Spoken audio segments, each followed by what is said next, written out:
Hi, my name is Brian King. I am an independent Stampin' Up! Demonstrator, and welcome to StampWithBrian.com.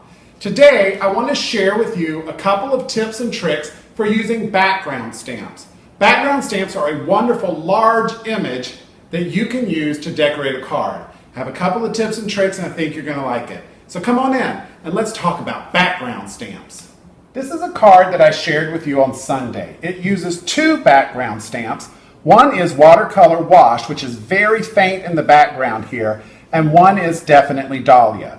I want to talk to you about a couple of tips and tricks for using background stamps, and I think you're going to like them. In a background stamp or in a stamp set that has tiny little sentiments, I tend to go for wood mount. The World of Thanks, and this one can be used as the background for a project, or you can use these individual images. So don't think that background stamps are only good for backgrounds. With these large images on the back, it's easier when I open up, and this is Marina Mist, when I open it up to ink the stamp instead of, or put the ink to the stamp instead of the stamp to the ink.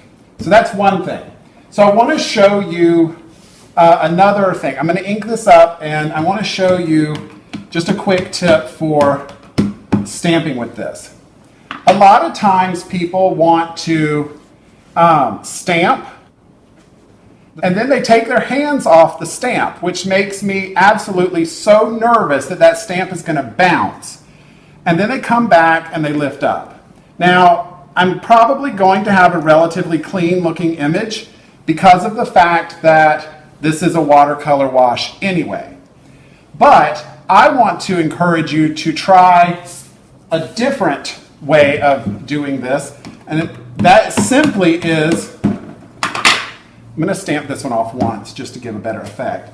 But if you've ever watched me stamp, I stamp and I'd lift up without ever taking my finger off the, or taking my hand off the stamp itself. And so this gives a lighter image, but I did not remove my hands from the stamp. Now, you noticed on both of these that I had to come under here and dig that piece of paper off. Well, I have this Post-it note tape, and you can also use just a regular Post-it note. And I'm just going to put that down on these little corners right here just to hold it. I'm going to re-ink this really awesome watercolor wash image. I'm going to stamp it off once. And then I'm going to stamp it. And when I do,